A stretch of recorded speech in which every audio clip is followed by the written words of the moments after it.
Let's look at the Chick-fil-A Peach Bowl, January 1st in Atlanta, Georgia, between the Georgia Bulldogs and the Cincinnati Bearcats. Georgia comes in 7-2, second in the SEC East behind Florida. Cincinnati comes in 9-0, AAC, American champion, and obviously undefeated, gets the Group of Five New Year's Six spot with the 27-24 win over Tulsa in that conference championship game. Let's look at some of the schedules of these teams. When you look at Georgia, exclusively SEC, and then Cincinnati has an FBS and independent in there as well, with Austin games against Austin P, against Army, and they've got the win against South Florida, SMU, Memphis, Houston, East Carolina. For the most part, Cincinnati rolled through the first 7 games of their season, ended up with a 36-33 win at Central Florida in that regular season finale, and then in the conference championship game eked out a 3-point win, 27-24 against Tulsa, field goal as time expired to carry them into this spot. Georgia coming in 7-2. The 2 losses, Alabama and Florida, both of those games pretty good. But when you look at the rest of their schedule, at Arkansas, Auburn, Tennessee, Kentucky, Mississippi State, South Carolina, Missouri, most of those wins were rather convincing. Averaging 33 points a game, Cincinnati comes in averaging 39. Cincinnati, 225 on the ground, 242 in the air, whereas Georgia, only 69 yards allowed per game on the ground, but 253 through the air. You would think in this matchup, that's where Cincinnati comes in a 7-point underdog. If they are going to hang with Georgia in this game, they're going to have to do it in the passing game. Georgia offensively comes in averaging 33 points a game, 188 on the ground, 232 in the air. Cincinnati allowing 122 on the ground, 192 in the air. Respectable defense for Cincinnati, a major reason why they're in this, between their defense and quarterback Desmond Ridder, probably the 2 reasons why Cincinnati is in this spot. Let's take a look at some of the key players before we get to analyzing the matchup. As I mentioned, Desmond Ridder, the Cincinnati quarterback, he's accounted for 29 touchdowns this year, 17 passing, 12 rushing, over 2,000 in the air, 600 on the ground, over 2,600 total yards of offense. In the backfield, Gerald Dokes and Jerome Ford have each rushed for 7 touchdowns this year. Jared Dokes doing a little bit more in the receiving category with 200 yards and 2 touchdowns. Josh Weil, the tight end, comes in 25 receptions, 5 touchdown passes. He comes in as their leading receiver. Michael Young Jr., 25 receptions, 273 yards and 3 touchdowns. Ja'Shawn Jackson, Alec Pierce. The other complementary pieces, Trey Tucker as well in the passing game. When you look at the Cincinnati receivers, I think of them being able to spread the ball around. There's not a true number 1 receiver in that offense. I think in this game, the wild card, the biggest factor in the passing game, could in fact be Josh Weil, the tight end, because of that read pass option that Desmond Ridder is going to be running for the Cincinnati offense. And I think Georgia is going to try to take away for sure that run option. I would expect Josh Weil to get a lot of looks in this game, because I do think with Georgia's defense, for as strong as they are, they may not find a lot in the running game, and Ridder may have to get rid of that ball quickly, and that could mean a lot of looks for Josh Weil over in the flat in that read pass option. That's what I'm looking at from the Cincinnati run game. I find Jerome Ford would be the player to have as of late, where Jared Dokes seemed like the player to have out of the get. From Jump Street, week 1, week 2 for Cincinnati. Jerome Ford seems to be a little bit more productive in the latter parts of the schedule over the last couple of games. He would be the running back I'd probably favor, but let's keep in mind, this is a Georgia defense only allowing 69 yards per game on the ground. I don't like either back in this matchup.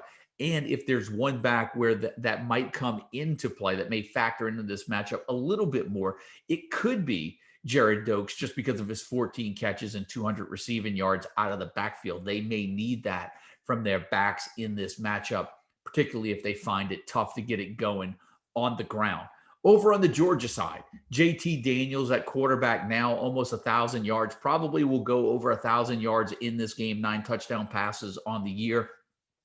Zamir White leading the way in the Georgia backfield. They've got James Cook. They've got Kenny McIntosh as well that will probably see action. But Zamir White, 10 rushing touchdowns on the season, 740 rushing yards, most likely going to lead the way in this contest. And at receivers, JT Daniels taking over at quarterback really changed the passing game. And that does favor George Pickens, who does lead the team with who does lead the team with 5 touchdown receptions. He's got 29 receptions, 378 yards on the season. A good part of that has been since JT Daniels has taken over. Jermaine Burton, also a late bloomer over the second half of the season, 26 catches, nearly 400 yards, 3 touchdowns.